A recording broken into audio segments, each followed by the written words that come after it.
M1A1 Carbine is a weapon available to the assault class amongst these semi-automatics that initially, honestly, I didn't think too much of. Seemed like, yes, the best of the semi-automatics for close quarter, that obviously not saying much given semi-automatics aren't really great at close quarters, and a little bit of a Peashooter. But as I grew a little bit more accustomed to the weapon, I started to feel where its niche was and actually how powerful it could be in the right hands. Thus, in today's weapon review, we're going to be talking about the M1A1 Carbine. We're going to be talking about the weapon stats, what it brings to the table in terms of performance, what specializations are available and I would recommend for the weapon, how the weapon compares to some of its competitors on the battlefield, both within the semi-automatic class of weaponry as well as outside of it, and lastly, of course, how to get the most out of this weapon when using it on the battlefield.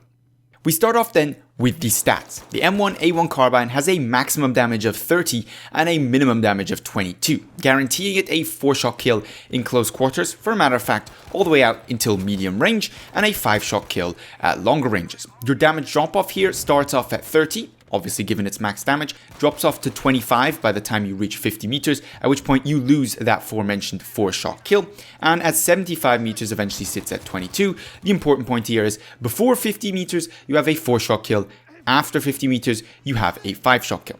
Now, to compensate for the relatively low damage for a semi-automatic weapon, you have a very high fire rate. 449 rounds per minute. Achieving this for some people could be a little bit difficult, but most people should be able to spam click their trigger button fast enough to get that fire rate on target. The magazine size is larger than most semi-automatics, but in proportion to the fire rate, not actually that big at 16 rounds available.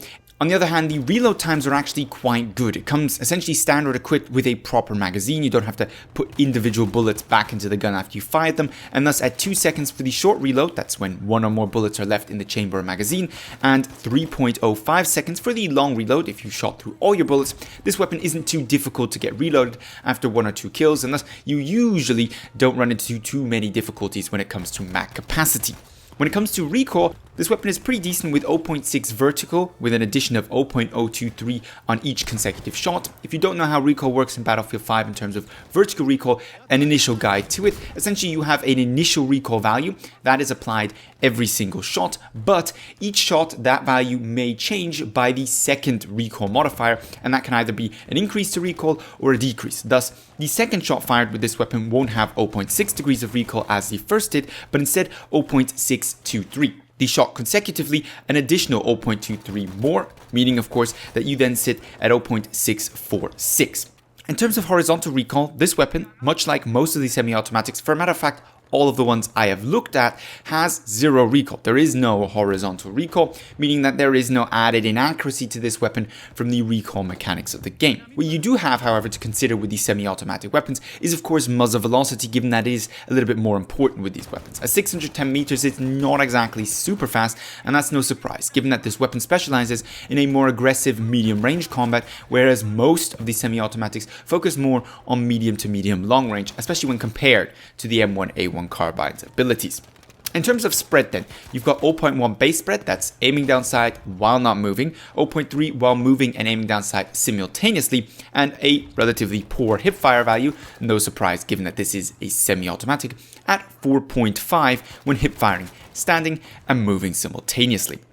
With these stats out of the way, let's move on to the specializations, because unlike most weapons in the game, I personally find there seems to be a very compelling choice here between different variations.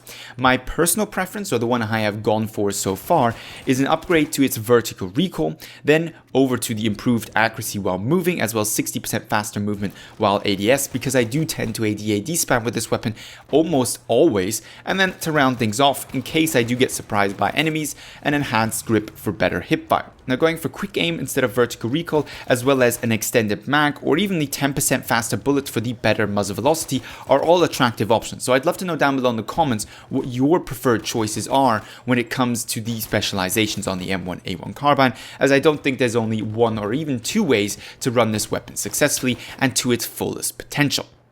But in terms of potential, how does this weapon compare then to its competition?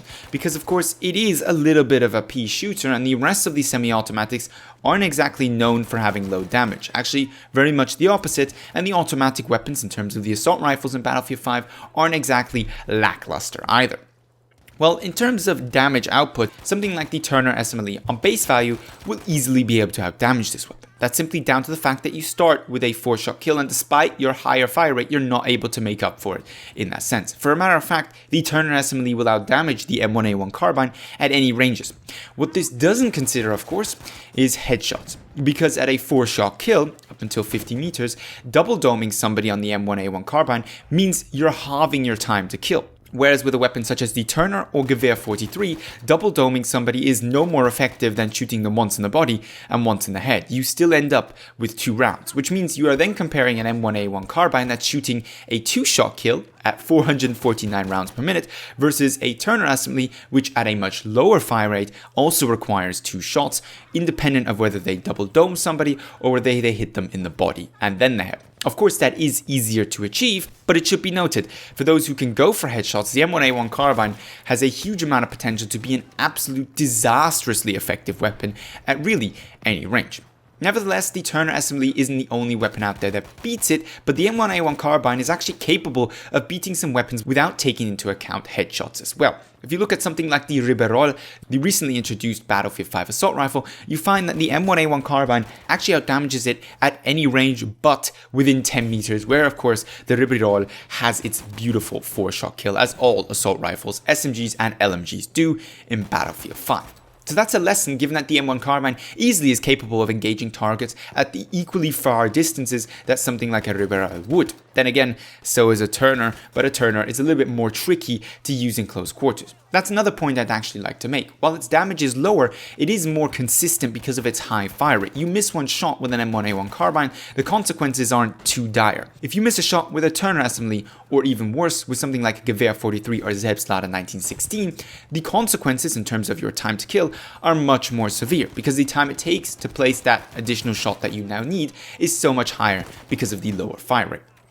But where does that leave you with the M1A1 Carbine in terms of its overall performance and how to best use it on the battlefield? Well, what I'd like to add is, interestingly enough, this is one of the weapons I like to run with a higher magnification scope. Much like the Riberol, I think it gives me a higher degree of accuracy, and even when going for relatively aggressive pushes, I don't find it too difficult to use the higher magnification scope. Or should I rather say, it gives me enough advantages at the more medium range targets that I'm willing to put up with the disadvantages and the lack of oversight of the battlefield that I have, commonly known as tunnel vision, in more close medium range situations. It also allows, of course, for easier headshot targeting, which is why I tend to prefer this optic over a lower magnification. In terms of playstyle, it's the most aggressive of the semi-automatics, but even with the hipfire upgrades, it's not exactly an absolute beast at close encounter combat. It doesn't have the damage output. Within 10 meters it'll get absolutely smoked, and even outside there, few of the assault rifles will lose out against it in terms of damage output, actually few of the automatics in general, and then you're still fighting with a semi-automatic versus an automatic, which is automatically, in close encounter combat, in my opinion, a disadvantage. You also have to achieve that 449 rounds per minute fire rate by manually triggering through, which isn't always possible and can make recoil control and more accurate pacing shots, in my personal experience, a little bit more difficult than just holding down the trigger button and focusing on controlling your recoil and aim instead of triggering through properly. That doesn't mean this weapon is ineffective. For a matter of fact, as I stated at the beginning of this video, I used to think this was a little bit of a Peashooter and an ineffective weapon, but I've grown to very much love this weapon because it can absolutely tear people up. And if you're a person that goes for flanks and goes for the aggressive playstyle while keeping a little bit of a distance, if you can manage the discipline to stay, let's say 25-30 meters away from all of your targets, you're going to find yourself tearing people up. And for even Battlefield 5 weapon balance, an extremely flexible weapon that's capable of dealing with anything but extreme close quarters and extreme long range. That being said though, I'd like to know what you think of the M1A1 Carbine, how you play it on the battlefield, and what your personal choices are in terms of specializations. Leave that, as well as of course your usual video suggestions, down below in the comments, or hit me up with it on Twitter. If you found the video interesting, helpful, or at all entertaining, don't forget to give it a thumbs up. But with all that being said, I'd like to thank you very much for watching, and hope to see you in the next Battlefield 5 video.